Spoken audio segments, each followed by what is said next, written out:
Hello everyone, welcome to back our YouTube channel by Iqbal Academy Foundation. Thanks for giving me this opportunity. I would like to introduce my self-introduction.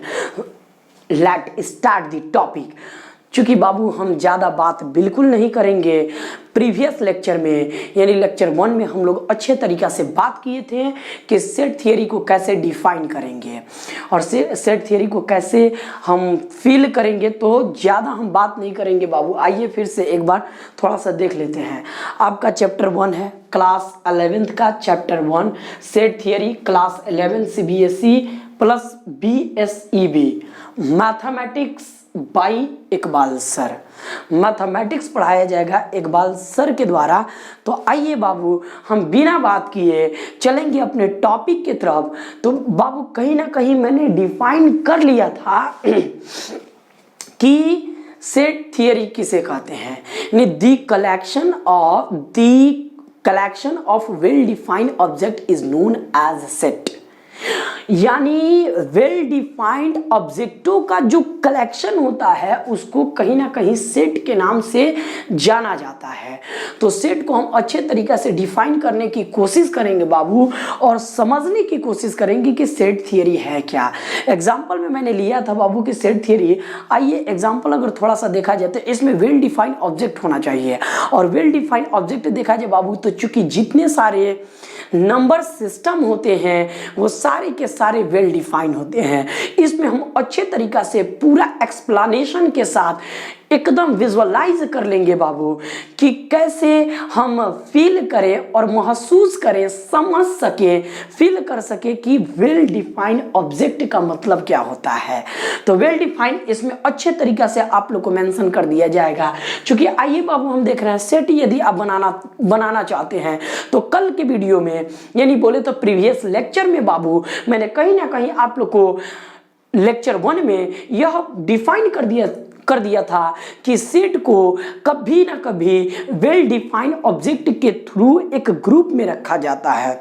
यानी the collection of well defined object is known as set. और मैंने बोला था बाबू कि चूंकि जितने सारे number system होते हैं वो सारे के सारे नंबर सिस्टम को वेल डिफाइंड ऑब्जेक्ट के नाम से जाना जाता है या एलिमेंट के नाम से जाना जाता है। यानी जितने सारे नंबर सिस्टम होते हैं सारे के सारे नंबर सिस्टम वेल डिफाइंड होते हैं। आज अभी हम अच्छे तरीका से वेल डिफाइंड को यहाँ पर कहीं ना कहीं मेंशन कर लेंगे। फिलहाल हम देखते हैं बाबू, मैंने लेक्चर 1 में यह डिफाइन कर दिया था कि the collection of well defined object is known as set. अब सेट का मैंने बताया था, रिप्रेजेंटेशन बताया था बेटा, नोटेशन मैंने बताया था कि सेट को कभी ना कभी अल्फाबेटिकल लेटर के कैपिटल लेटर से रिप्रेजेंट किया जाता है या उसका नोटेशन होता है। यानी आप किसी भी सेट को बाबू अल्फाबेटिकल लेटर के कैपिटल लेटर से आप रिप्रेजेंट कर सकते हैं। तो आइए बेटा देखते हैं this set of all natural number. तो this set of all natural number, चूंकि नेचुरल नंबर को हम किससे रिप्रेजेंट करते हैं बाबू, n से। तो n से रिप्रेजेंट करेंगे तो मैंने बताया था कि किसी भी सेट को यदि आप रिप्रेजेंट करना चाहेंगे बाबू तो उसको कली ब्रैकेट के अंदर रख देंगे। तो कली ब्रैकेट के अंदर किसी भी एलिमेंट को रखा जाएगा, क्योंकि यह कली ब्रैकेट हो गया और इसमें नेचुरल नंबर को हम रख देंगे। यदि यहां से हम कली ब्रैकेट हटा देते हैं बाबू तो ये नेचुरल नंबर का सेट नहीं होगा। क्योंकि आवश्यक है, एकदम जरूरी है कि हमको कहीं ना कहीं बाबू ये कली ब्रैकेट के अंदर ही एलिमेंट को रखना पड़ता है। तो ये मैंने देख लिया था।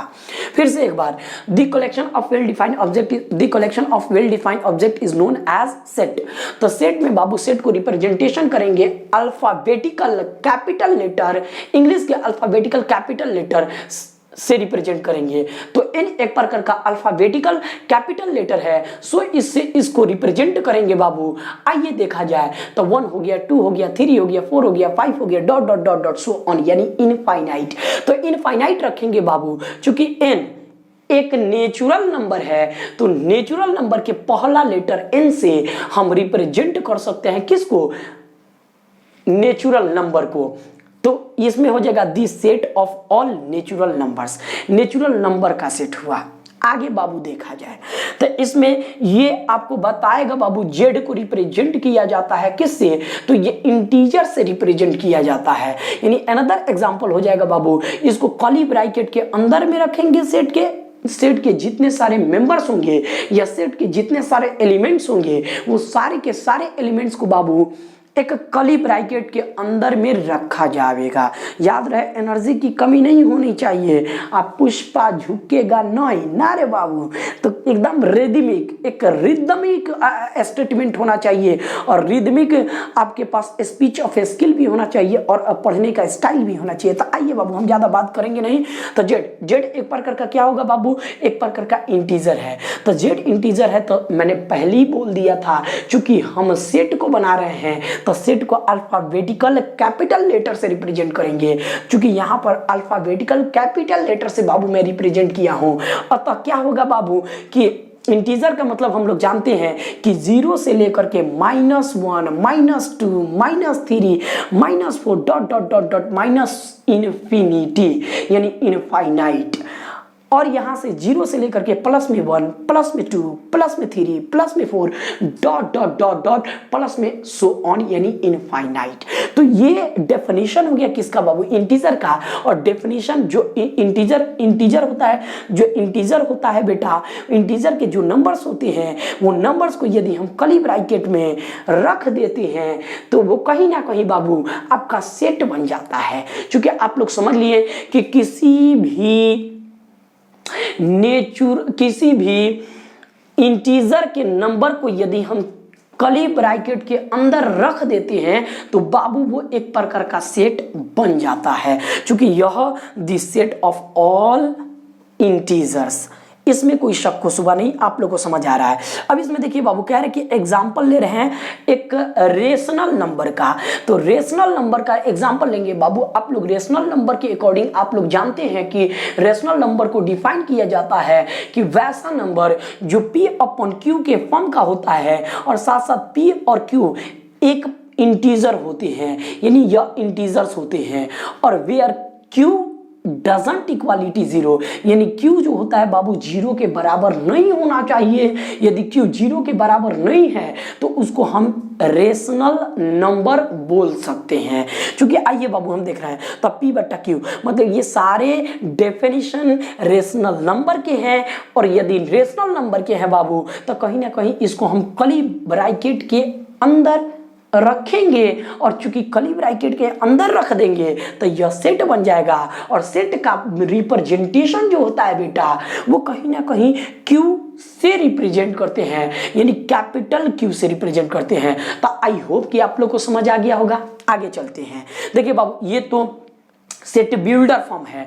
अब सेट बिल्डर फॉर्म क्या होता है, तो जब हम रिप्रेजेंटेशन ऑफ सेट पढ़ेंगे बाबू तो उसमें क्लासिफाइड करेंगे कि there are 2 classification of set which is roster form and tabular form and another which is set builder form। तो सेट बिल्डर फॉर्म क्या होगा हम देखेंगे उसको अच्छे तरीके से। फिलहाल अभी हम रिप्रेजेंटेशन नहीं पढ़ रहे हैं, क्योंकि हम यहीं पर एग्जांपल देखेंगे बाबू। ये एक प्रकार का सेट है, डेफिनेशन बना, यानी Q को आप रेशनल नंबर को बाबू डिफाइन कीजिएगा तो रेशनल नंबर उसे बोला जाता है। 10 स्टैंडर्ड में आपने किसी ना किसी टीचर से पढ़ करके आए होंगे कि रेशनल नंबर जो होता है बेटा वो P/Q के फॉर्म का होता है, जहां P तथा Q दोनों इंटीजर्स होते हैं, और वेयर Q डजंट इक्वालिटी 0, और Q जो होता है बेटा वो 0 के बराबर नहीं होना चाहिए।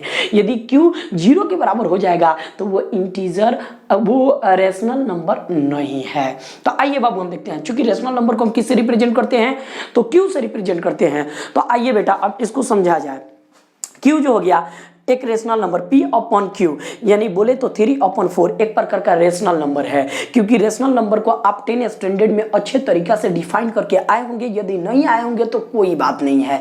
यह इकबाल एकेडमी फाउंडेशन जो चैनल है आपको हर एक डेफिनेशन के साथ, एक एक आर्टिकल के साथ 0 से लेकर के शिखर तक, यानी 0 से लेकर के शिखर तक, बोले तो जिस बच्चा को बिल्कुल CBSE में बहुत सारे ऐसे बच्चे होते हैं जो हायर थिंकिंग के होते हैं, जिनका स्किल अच्छा होता है, जो अच्छे तरीका से उनका फाउंडेशन मजबूत होता है, तो वो बच्चे अच्छे स्कोर कर पाते हैं। क्योंकि जिन बच्चा का बेस मजबूत नहीं होता है वो सीबीएसई से डरते हैं। क्योंकि डरने की जो जरूरत नहीं है बाबू, इकबाल सर आपके कदम से कदम मिला करके साना बसाना खड़ा रहेंगे और एक एक का आर्टिकल को क्लियर करेंगे। क्योंकि आपको कुछ नहीं आता है तो बेशक आप धैर्य रखिए, यानी पैसेंस आपके पास होना चाहिए। और बाबू इकबाल सर आपको एकदम हर एक चीज को बढ़िया तरीका से क्लियर कर करके देंगे, टेंशन लेने की कोई बात नहीं है। और जिस बच्चा को बिल्कुल नहीं आता है सीबीएसई में,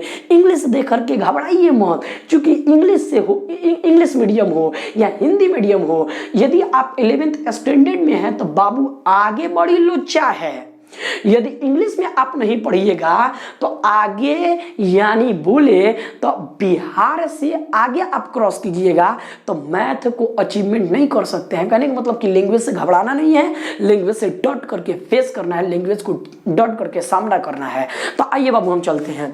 कहने का मतलब कि क्यों रिप्रेजेंट करेंगे, क्योंकि मैंने बताया था बाबू कि सेट को कभी भी रिप्रेजेंट किया जाता है तो अल्फाबेटिकल लेटर, कैपिटल लेटर से रिप्रेजेंट किया जाता है। क्योंकि क्यू को मैंने अल्फाबेटिकल कैपिटल लेटर से रिप्रेजेंट कर दिया।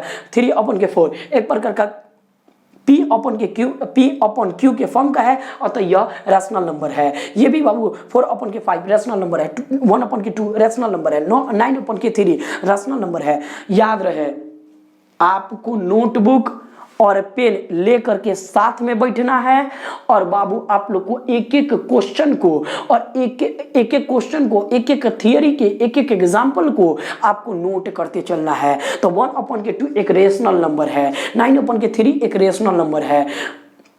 चूंकि किसी के लास्ट में क्या जीरो है, जीरो नहीं होना चाहिए, ये शर्त फॉलो करना चाहिए। आप लोग को रेशनल नंबर का डेफिनेशन आता है तो ये बाबू रेशनल नंबर हो गया। लेकिन यही देखिए 1/2 जो है बाबू, 1/2 बिलोंग्स करता है रेशनल नंबर। ये रेशनल नंबर है क्योंकि ये P/Q के फॉर्म का है। लेकिन यही 1/2 जो है बाबू, ये डेसिमल में यदि आ जाएगा, यानी बोले तो इसको काटेंगे बाबू तो कितना हो जाएगा, 0.5 आ जाएगा। तो अब यह बिलोंग्स नहीं करेगा रेशनल नंबर में, क्योंकि ये क्या हो जाएगा बाबू, तो कहीं ना कहीं एक डेसिमल फॉर्म का नंबर है। क्योंकि यह रेशनल नंबर में नहीं होगा, क्योंकि यह एक एलिमेंट नहीं होगा किसका, रेशनल नंबर का। तो that doesn't belong to rational number, does not element of rational number, 0.5 does not element of rational number। क्योंकि यहां पर ध्यान दीजिएगा बाबू कि कभी भी डेसिमल फॉर्म आ जाए तो वो रेशनल नंबर नहीं है, बट डेसिमल को एक्सटेंड कर दिया जाए, फ्रैक्शन में लिख दिया जाए तो इसका फ्रैक्शनल वैल्यू हो जाएगा 1/2। तो 1/2 बिलोंग्स कर जाएगा रेशनल नंबर में, यानी 1/2 जो होगा बाबू यह एक एलिमेंट होगा, यह एक मेंबर होगा रेशनल नंबर का। बट इसी का डेसिमल फॉर्म जो हो जाएगा बाबू 0.5, तो यह रेशनल नंबर नहीं होगा। तो इस चीज पर ध्यान दीजिएगा, रेशनल नंबर नहीं होगा, दैट इज रेशनल नंबर होगा। एक एक चीज को मेंशन करते चलेंगे, आइए देखा जाए।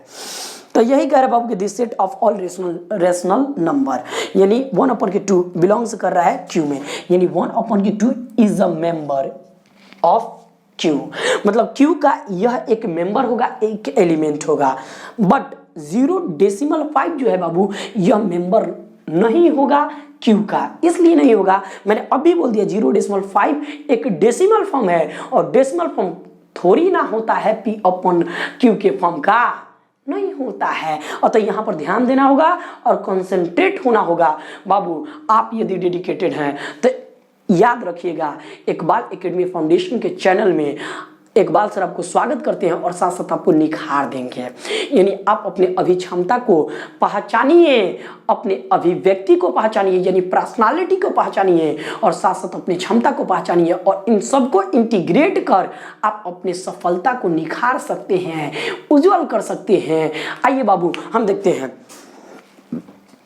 चूंकि बाबू यहाँ पर हमने देखा कि एग्जाम्पल में अब रेशनल नंबर मैंने पढ़ लिया, क्यू को रेशनल नंबर कहा जाता है। अब एक और एग्जाम्पल लेंगे बाबू, आर एक प्रकार का रियल नंबर होगा। तो रियल नंबर चूंकि रियल नंबर डिफाइन होता है क्यू प्लस ट्यूडस से, यानी रियल नंबर बना होता है रेशनल नंबर आप प्लस में इरेशनल नंबर, ये दोनों का इंटीग्रेशन होता है क्या, रियल नंबर। यानी रियल नंबर का डेफिनेशन कर देंगे बाबू, ये दोनों का समेशन होता है, यानी Q rational number plus irrational number, ये दोनों को एडिशन करेंगे तो इन दोनों के एडिशन के रेफरेंस में आएगा रियल नंबर, यानी रियल नंबर के रेफरेंस में हो जाएगा क्यू प्लस में क्यू नॉट, मतलब बोले तो क्यू नॉट बोले तो क्या, इरेशनल नंबर। तो आइए बाबू, तो सेट ऑफ रियल नंबर, तो सेट ऑफ रियल नंबर हम यहां पर भी समझ सकते हैं, सेट ऑफ रियल नंबर। तो रियल नंबर का सेट बाबू, आई होप कि आप लोग इसका पहले स्क्रीनशॉट कर लीजिए, तब जाकर के हम अच्छे तरीके से एक एक आर्टिकल को मेंशन करते चलते हैं और किसी प्रकार का किसी भी बच्चा को दिक्कत नहीं होना चाहिए। डायरेक्ट हम टॉपिक पर चलेंगे बाबू, बिना बात किए, तो याद रहे झुकेगा नहीं, मतलब क्या, एनर्जी को बचा करके चलना है, याद रखिएगा। एनर्जी नहीं है, किसी भी बैरियर को क्रॉस करने के लिए एनर्जी की रिक्वायरमेंट होती है। यदि आप कंपटीशन नीट में और जेईई मेंस में जाना चाहते हैं तो जेईई मेंस एक बहुत बड़ा बाबू, बहुत बड़ा सिलेबस होता है नीट का, पहाड़ जैसा सिलेबस है। तब पहाड़ को तोड़ने के लिए पहाड़ जैसा एनर्जी भी चाहिए, क्योंकि एनर्जी ही एनर्जी को काटता है। तो कहने का मतलब बाबू एनर्जी रहना चाहिए, इसीलिए पुष्पा एक एटीट्यूड होना चाहिए सकारात्मक, क्योंकि सकारात्मक एटीट्यूड ही आपको कहीं ना कहीं आपके विचार को भविष्य में बदलता है।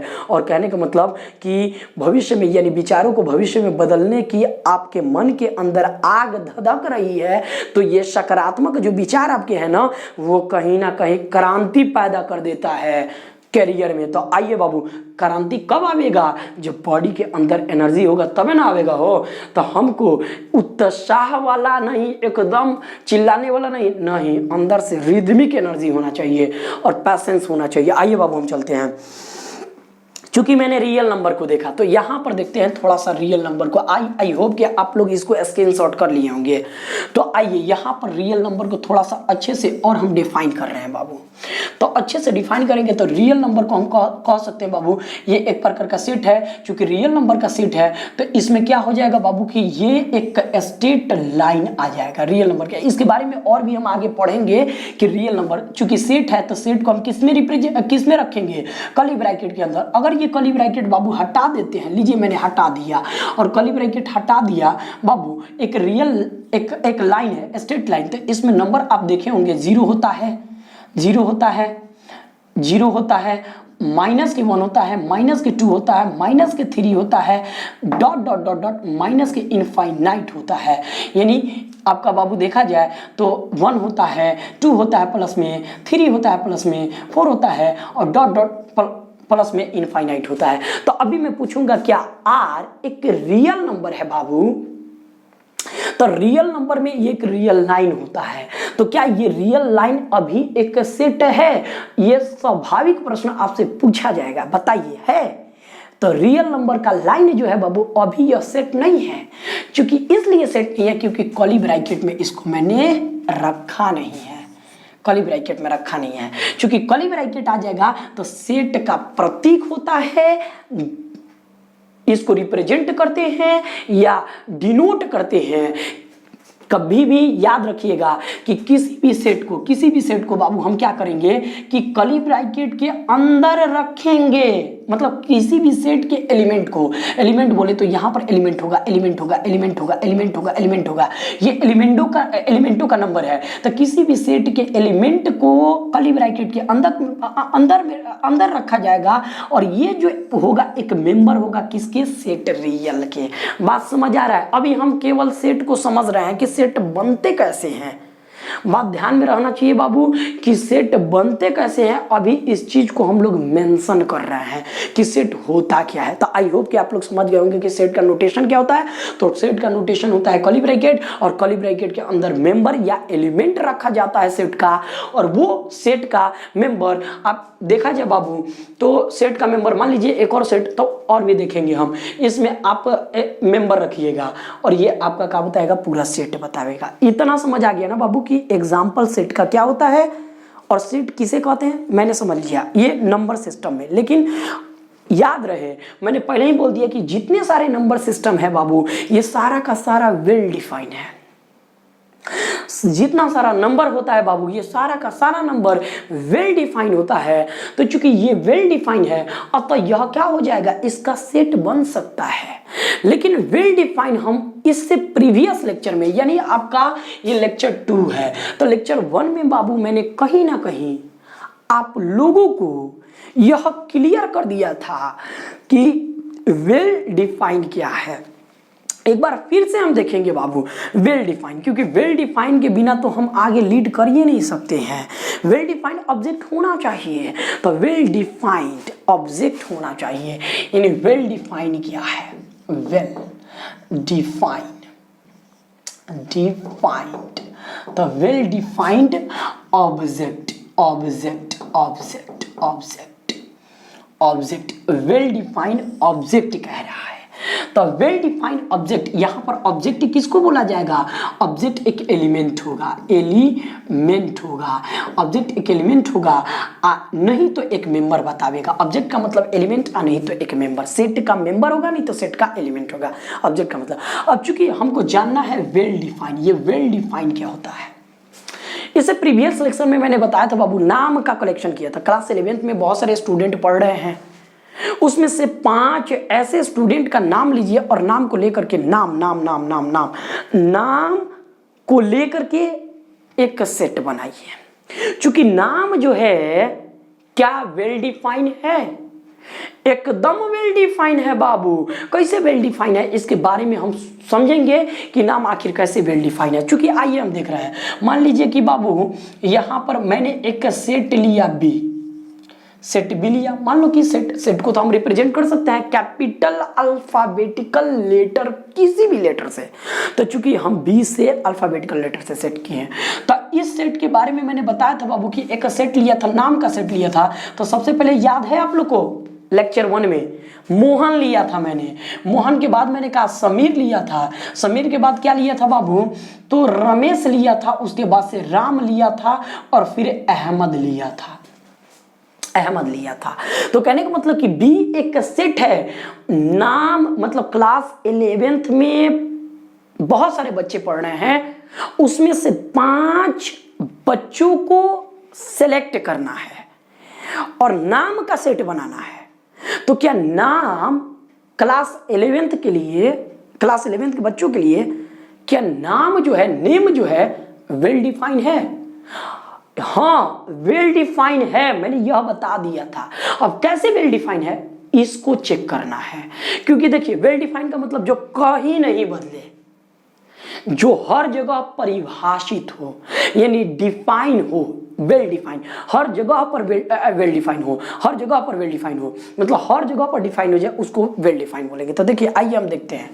मान लीजिए कि एक बच्चा है, अभी मैंने क्या किया, बी एक सेट है और 5 ऐसे क्लास में बहुत सारे बच्चे पढ़ रहे हैं और उसमें से 5 बच्चों का मैंने सेट बनाया, नाम का सेट। तो नाम क्या वेल डिफाइन है?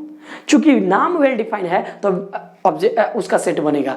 अब नाम वेल डिफाइन है, कैसे वेल डिफाइन अभी पता चल जाएगा। तो एक बात बताइए, मान लीजिए बाबू कि मोहन जो है, ये मोहन क्लास 9th में पढ़ा और 10th में गया, तो 10th में जो इसका कहीं ना कहीं आधार कार्ड पर और कहीं ना कहीं इसका मार्कशीट पर जो 10th का रिजल्ट आता है, ये मोहन का 10th में मार्क्स पर इसका जो नाम है वो नाम मोहन है, यानी एम से स्टार्ट होता है, मोहन। आइए हम देख लेते हैं बाबू, मोहन, मोहन। तो मोहन क्लास 10th में नाम लिखा गया है, किसी बच्चा का नाम है मोहन कुमार, कुमार, मोहन कुमार, किसी बच्चा का क्या नाम है, मोहन कुमार। ये क्लास 10th के रजिस्ट्रेशन के पहले बदल सकते हैं, लेकिन रजिस्ट्रेशन में लिखा गया क्या, मोहन कुमार। अब लो रजिस्ट्रेशन लिखा गया, रजिस्ट्रेशन में मोहन कुमार सबमिट कर दिया गया। अब एडमिट कार्ड आ गया, बच्चा पेपर दे दिया। अब पेपर देने के बाद उसका रिजल्ट आया, मार्कशीट आया, तो उस पर लिखा है मोहन कुमार। चूंकि अब आधार कार्ड फिक्स है। अब देखिए बाबू, कहने का मतलब कि यह आधार कार्ड यानी मार्कशीट पर आ गया 10th स्टैंडर्ड के मार्कशीट पर क्या आ गया, मोहन। चूंकि अब मोहन ये अपने एक वर्ड को भी इधर उधर नहीं कर सकता है, यानी कुमार जो है क्यू यू जो है यू को भी नहीं छोड़ सकता है। 11th में भी इसका यही नाम होगा, 12th में भी मार्क्स में यही नाम होगा। और भुला के कहीं यह मोहन अगर अपना पासपोर्ट बनवाना चाहेगा बाबू और उसमें मोहन के जगह पर यहाँ पर मोहन लिखा है तो मोहन के जगह पर क्या कर देगा, ओ के जगह पर बाबू रिप्लेस कर देगा ए से। मान लीजिए कि ओ के जगह पर मोहन ना लिख करके मोहन लिखा गया। मान लीजिए कि ऐसे पासपोर्ट पर बाई फॉल्ट एफर्टलेसली बच्चा का कहीं मिस्टेक हो गया, ओ के जगह पर ए आ गया। लीजिए तो अब ई नाम जो पासपोर्ट पर आया है, अब कहने का मतलब कि ये नहीं चलने वाला है।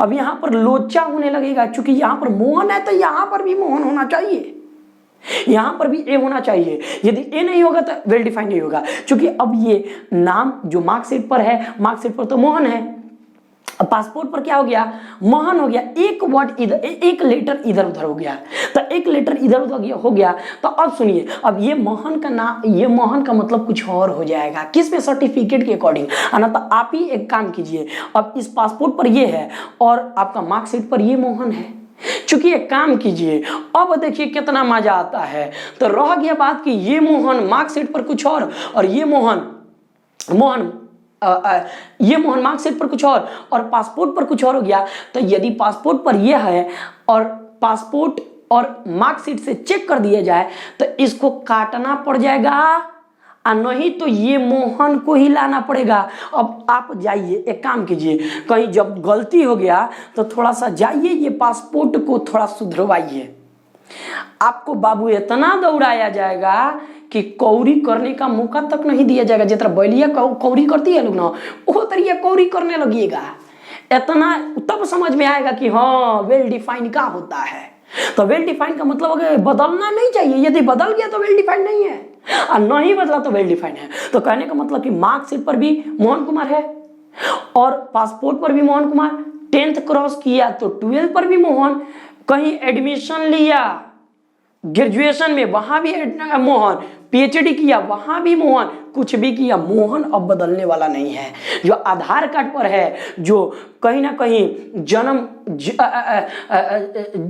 जन्म प्रमाण पत्र जो बनता है उस पर है मोहन, तो अब ये बदलने वाला नहीं है। जन्म प्रमाण पत्र भी वही है होगा और निवास पर भी वही होगा, आधार कार्ड पर भी वही मोहन होगा, 10 स्टैंडर्ड में भी वही मोहन, 12 स्टैंडर्ड में भी वही मोहन का नाम होगा। यानी मोहन अब बदलने वाला नहीं है। ग्रेजुएशन अच्छा कभी भी मोहन मरेगा तो उसका डेथ सर्टिफिकेट भी लिखाएगा तो वो मोहन से ही लिखाएगा।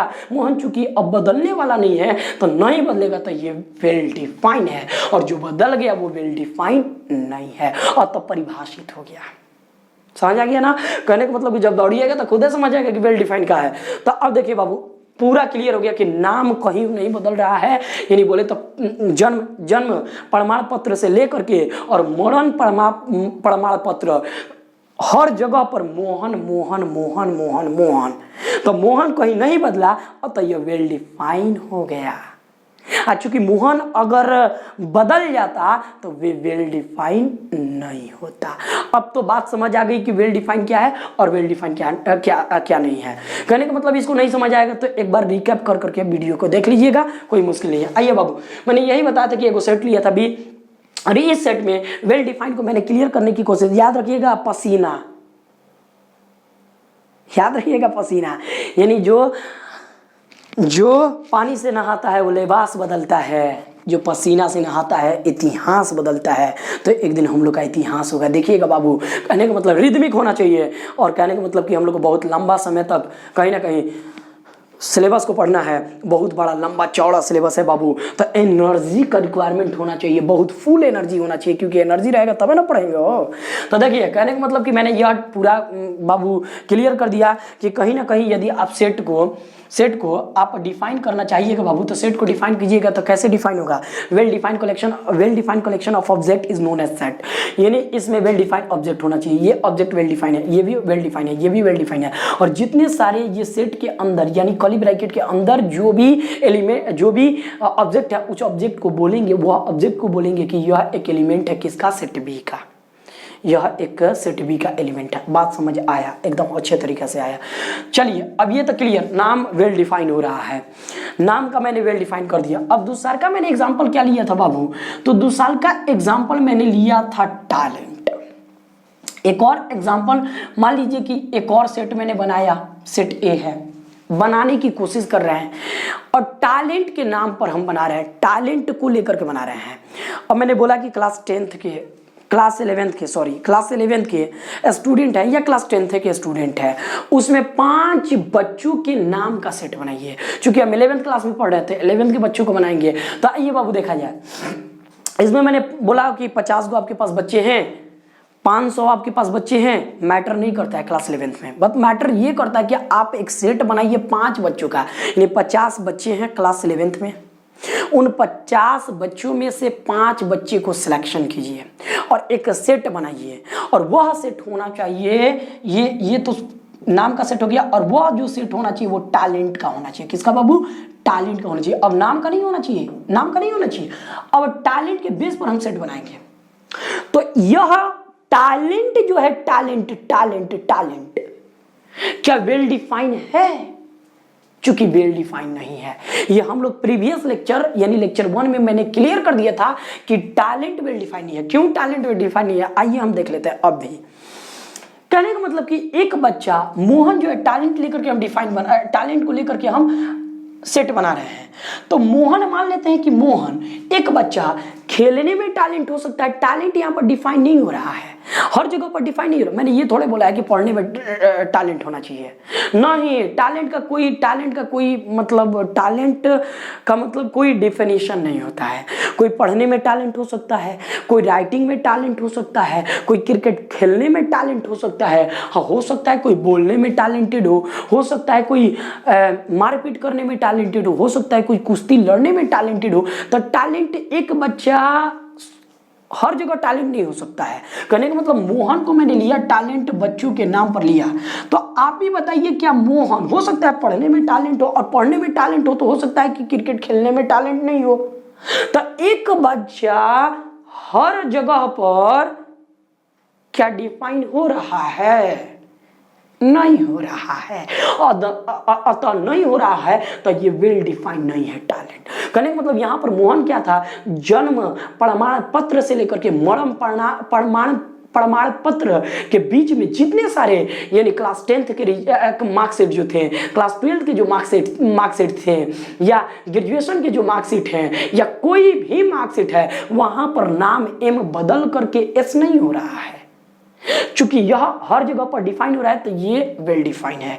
चूंकि मोहन पढ़ने में टैलेंट हो सकता है, खेलने में नहीं हो सकता है, खेलने में नहीं हो सकता है, तो ये टैलेंट कोई मेयर ऑफ सेट होगा, यानी ये बाबू वेल डिफाइन नहीं है, टैलेंट वेल डिफाइन नहीं है। अब तो समझ आया ना टैलेंट वेल डिफाइन है कि नहीं, आ गया समझ। यानी कहने का मतलब कि टैलेंट जो होता है, एक बच्चा हर जगह पर टैलेंट होना चाहिए, हर जगह पर डिफाइन होना चाहिए, हर जगह पर परिभाषित होना चाहिए, यानी वेल डिफाइन होना चाहिए।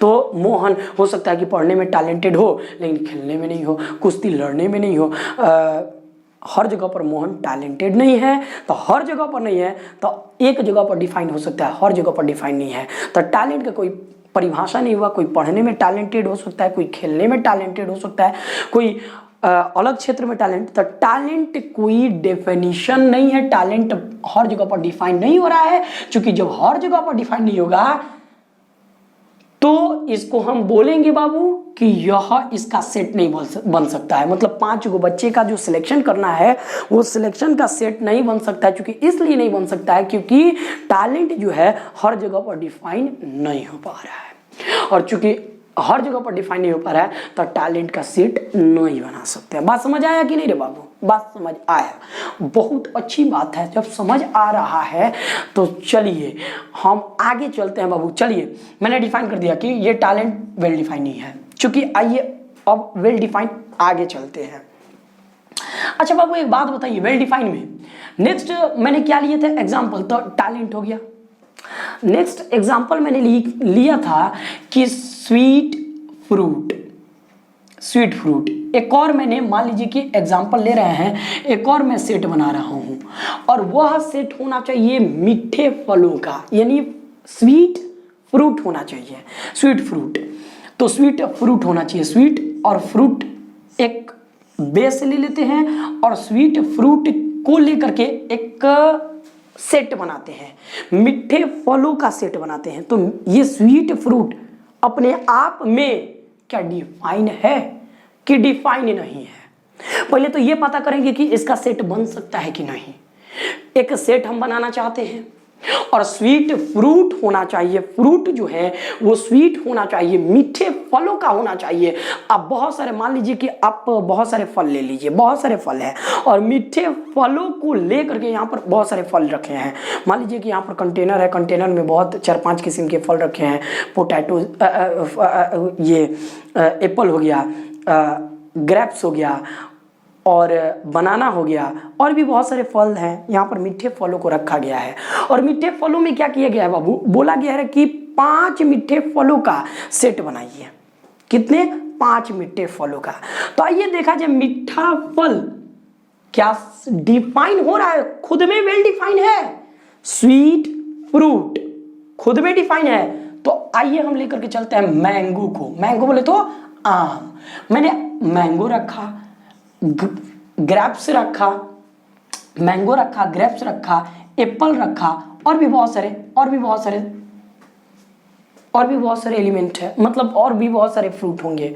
लेकिन इसमें हम ज्यादा देखने की कोशिश नहीं, एक पर डिस्कस करेंगे, यानी मैंगो पर डिस्कस करेंगे कि मैंगो स्वीट फ्रूट पर डिफाइन होता है कि नहीं। मतलब स्वीट फ्रूट जो है उस पर डिफाइन होता है कि नहीं। तो आइए हम देख रहे हैं बाबू। तो मैंगो जो है, शुरू में जब एक छोटा सा पौधा था, मैंगो छोटा सा पौधा था बाबू, तो छोटा सा पौधा था मैंगो, तो छोटे पौधे में यह मैंगो कच्चा था, तो छोटा में यह कच्चा में खट्टा था, और यही मैंगो जब पक गया, बड़ा हो गया तो मीठा हो गया। तो यही मैंगो जब छोटा था तो वो कच्चा, छोटा था तो वो कहीं ना कहीं सौर था, खट्टा था, और यही मैंगो जब पक गया तो मीठा हो गया। कहीं ना कहीं यह खट्टा भी है, यही आम खट्टा भी है और यही आम मीठा भी है। तो आप लोग बताइए, क्या वेल डिफाइंड है? परिभाषित हो रहा है। वही बचपन में खट्टा है और वही जब बड़ा हो गया तो मीठा हो गया। इसका मतलब क्या? वेल डिफाइंड नहीं है। हर जगह पर बचपन में भी मीठा होना चाहिए और बड़ा होने पर भी मीठा होना चाहिए। तो यह मीठा फ्रूट अपने आप में डिफाइन नहीं हो रहा है। बात समझ आ रहा है?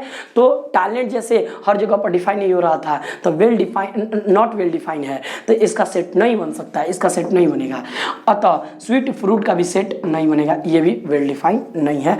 अतः हम जो मैंगो बनाएंगे, ये सेट ए जो है, ये फ्रूट मैंगो हो गया, ग्रेप्स हो गए हैं और ये एप्पल्स हो गए, तो इसका बाबू ये सेट नहीं बनेगा। अब तो आप लोग को समझ आ गया कि सेट के कैसे, कौन सा ऑब्जेक्ट को कलेक्शन करेंगे, ग्रुप में रखेंगे और सेट बन जाएगा। तो जो वेल डिफाइन होगा वो सेट बनेगा। जैसे नाम का सेट, जो जन्म प्रमाण पत्र, यानी जन्म प्रमाण पत्र से लेकर के और मरण प्रमाण पत्र तक का जो है मोहन, हर जगह पर बदल नहीं रहा है मोहन, क्योंकि यह वेल डिफाइन, ये दोनों वेल डिफाइन नहीं है, वेल डिफाइन नहीं है। तो अब तो समझ गए ना कि वेल डिफाइन क्या है। आइए बाबू, एक और मैंने एग्जांपल लिया था प्रीवियस लेक्चर में, और वो एग्जांपल क्या था बाबू कि एक और मैंने सेट बनाया। चूंकि हम सेट को रिप्रेजेंट कर सकते हैं किसी भी अल्फाबेटिकल कैपिटल लेटर से, हम डिफाइन कर सकते हैं किसी भी सेट को। तो आइए हम एक सेट बनाना चाहते हैं। अब आपसे पूछेंगे कि आप एक काम कीजिए बाबू, एक सेट बनाइए, और यह जो सेट होना चाहिए वो कौन सा सेट होना चाहिए बाबू? तो वह सेट होना चाहिए आपको वेल डिफाइंड। बोले तो आप 5 इंडियन 5 बेस्ट बैट्समैन का सेट बनाइए। इंडियन 5 बैट्समैन होना चाहिए। बैट्समैन हम बोल रहे हैं बाबू, जो आपका बेस है वो बैट्समैन है। क्या है? बैट्समैन है। बैट्समैन बात समझिएगा पहले कि सेट किसका, जो वेल डिफाइंड ऑब्जेक्ट है उसका सेट बनेगा, और जो वेल डिफाइंड नहीं है उसका सेट नहीं बनेगा। तो इसमें वेल डिफाइंड का मतलब क्या, पहले ही मैंने बोल दिया है, कमजोर बच्चों के लिए Iqbal sir is the best. Iqbal sir is the best improvement of our skill. तो यदि आप अपना स्किल को इंप्रूव करना चाहते हैं, कि देखिए जेईई मेंस के भी पढ़ाएंगे, एडवांस के भी पढ़ाएंगे, और नीट को भी पढ़ाएंगे, और हर एनडीए वगैरह से लेकर के हर एक चीज को पढ़ाया जाएगा। लेकिन हाँ, जो कमजोर बच्चे हैं शून्य से शिखर तक हर एक कंटेंट को लेकर के आया जाएगा। लेकिन हाँ, समय के साथ, अभी एक ही दिन में सारा वीडियो अपलोड नहीं हो सकता है, क्योंकि आराम से आया जाएगा। देख बाबू, तो इसमें कह रहे कि बैट्समैन का, पहले आते हैं बेस्ट बैट्समैन वेल डिफाइंड है कि नहीं। तो मैंने क्या बोला कि बाबू कि एक सेट बनाना है, एक प्रकार का सेट बनाना है, और इस हिसाब से 5 ऐसे मेंबर लेना है कि वह मेंबर सेट एक्स का बेस्ट बैट्समैन होना चाहिए इंडिया का। तो आप लोग क्रिकेट देखते हैं, बताइए इंडिया का बेस्ट बैट्समैन 5 गो बताइए आप। तो 5 इंडिया का बेस्ट बैट्समैन में मान लेते हैं कि इकबाल सर पहले सिलेक्शन करते हैं किसको, तो गवास्कर को सिलेक्ट करते हैं या सहवाग को। मान लीजिए कि पहले मैंने सहवाग को सिलेक्ट कर लिया। कुछ लोग विराट कोहली बोलेंगे, कुछ लोग गवास्कर बोलेंगे, कुछ लोग गांगुली बोलेंगे, और कुछ लोग भैया महेंद्र सिंह धोनी बोलेंगे। तो डी मैंने ले लिया, धोनी बोल दिए। तो अब देखिए, मैं क्या बोला कि सहवाग बोला, कोई क्या बोला, मैंने सहवाग बोला, कोई क्या बोला, तो विराट कोहली बोला, विराट कोहली। मैं कोई गवास्कर बोला, कोई गंगुली बोला, और कोई धोनी बोला। सचिन भी आ सकता है। मान लो कि ये बैट्समैन है, आपने ऐसे सिलेक्शन किया कि 5 ऐसे बैट्समैन हैं, जो 5 बैट्समैन क्या होंगे बाबू कि यह बैट्समैन इंडिया के हैं और बैट्समैन हैं। तो क्या बेस्ट बैट्समैन जो है, ये बेस्ट बैट्समैन अपने आप में वेल डिफाइंड है कि नहीं। पहले तो ये चेक करेंगे कि हमको मान लेते हैं कि एक सेट बनाना है किसी ऑब्जेक्ट का, और वो ऑब्जेक्ट को से लेकर के सेट बनाना है। तो सेट बनाने से पहले ऑब्जेक्ट को चेक करेंगे कि वो ऑब्जेक्ट क्या वेल डिफाइंड है। यदि वेल डिफाइन होगा तो उसका सेट बनेगा, अन्यथा नहीं बनेगा बाबू। कहने का मतलब, आइए देखिए, सहवाग पर हम बात करते हैं, तो कल भी बात किए थे इस प्रीवियस लेक्चर में। तो सहवाग एक सेट बना, मतलब सहवाग बेस्ट बैट्समैन है। अब देखिए, फर्स्ट मैच में सहवाग गया और जा करके मान लेते हैं कि फर्स्ट मैच में कितना 100 रन मारा, तो बेस्ट बैट्समैन हो गया।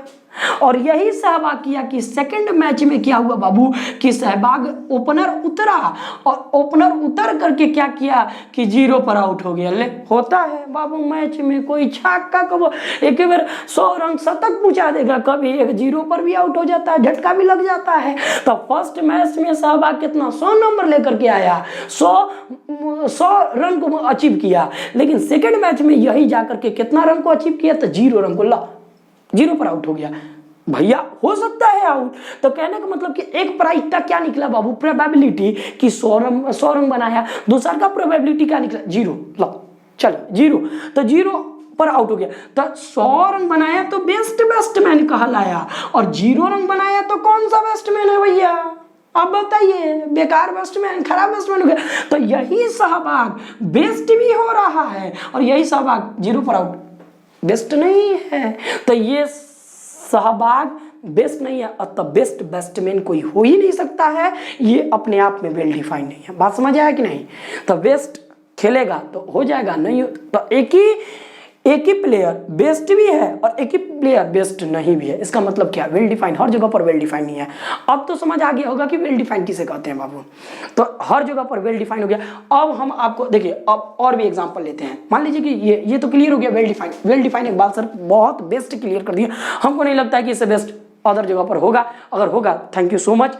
आप वहाँ पर उनको थैंक यू बोलिए, खुद को थैंक यू बोलिए और लाइफ में आगे बढ़िए, बाबू सक्सेस कीजिए और आप अपने माँ बाप की उम्मीद बनिए और अपने जर्नी को अच्छा स्टार्ट कीजिए। और कहने का मतलब खुशहाल रहिए, खुश रहिए, मस्त रहिए और दूसरों को बनाइए भी।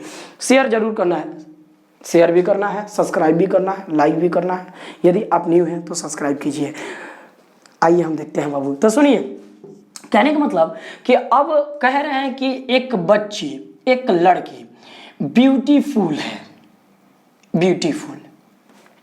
कहने का मतलब एक और मैंने सेट बनाया, बी एक सेट हम बना रहे हैं, अब ब्यूटीफुल पर बना रहे हैं, ब्यूटीफुल,